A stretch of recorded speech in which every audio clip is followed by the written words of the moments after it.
રાજ્યમાં ભાજપે 30 વર્ષમાં એક પણ સરકારી મેડિકલ કોલેજ ન ખોલ્યાનો આરોપ લાગ્યો। કોંગ્રેસ નેતા અમિત ચાવડાએ સરકાર સામે સવાલ ઉઠાવ્યા। કહ્યું, છેલ્લા 30 વર્ષમાં એક પણ મેડિકલ કોલેજ ભાજપ સરકારે ખોલી નથી। રાજ્યની તમામ 6 સરકારી મેડિકલ કોલેજ 1995 પહેલા બની છે। 5 ખાનગી અને 4 જીએમઈઆરએસ મેડિકલ કોલેજ ખુલી છે। સરકારી મેડિકલ કોલેજની ફી માત્ર 25,000 છે। જીએમઈઆરએસ મેડિકલ કોલેજની ફી 25,000 રૂપિયા છે। જીએમઈઆરએસ મેડિકલ કોલેજની ફી 3.50 લાખ છે। ખાનગી કોલેજની ફી 15 લાખ રૂપિયા છે। કહ્યું, અમિત ચાવડાના આરોપોને આરોગ્યમંત્રી ઋષિકેશ પટેલે જવાબ આપતા કહ્યું કે જીએમઈઆરએસની ફીમાં સરકાર ગરીબ વિદ્યાર્થીઓને શિષ્યવૃત્તિ આપે છે। 3 જિલ્લામાં બ્રાઉનફિલ્ડ, ગ્રીનફિલ્ડ હોસ્પિટલ અને કોલેજ ઉભી કરી રહ્યા છે તેવું નિવેદન ઋષિકેશ પટેલે આપ્યું।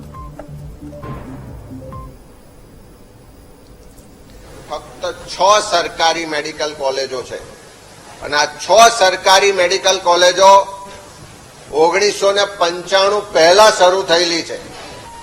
એટલે કે છેલ્લા 30 વર્ષથી જે ભારતીય જનતા પાર્ટીનું શાસન છે અને 10 વર્ષથી તો ડબલ એન્જિનની સરકાર છે, તેમ છતાં ગુજરાતમાં એક પણ સરકારી મેડિકલ કોલેજ આ 30 વર્ષમાં ભારતીય જનતા પાર્ટીના શાસનમાં ખુલી નથી। સરકાર એમ કે અમે જી મર્જ સોસાયટીના નામથી નવી મેડિકલ કોલેજો ખોલી, એમાં સરકારનું મોટું અનુદાન છે।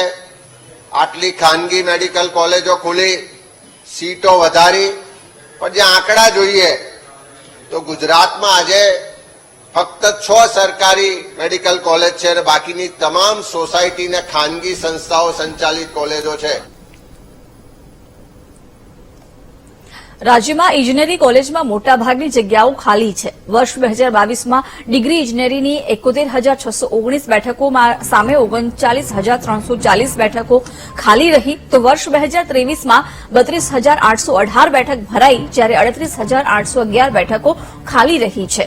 ડિપ્લોમા ઇજનેરી કોલેજમાં વર્ષ 2022માં 69,223 બેઠકો સામે 27,005 બેઠકો ખાલી રહી, તો વર્ષ 2023માં 45,722 બેઠકો ભરાઈ, જ્યારે 23,501 બેઠકો ખાલી રહી છે। ધારાસભ્ય અર્જુન મોઢવાડિયાના સવાલ પર સરકારે જવાબ રજૂ કર્યો।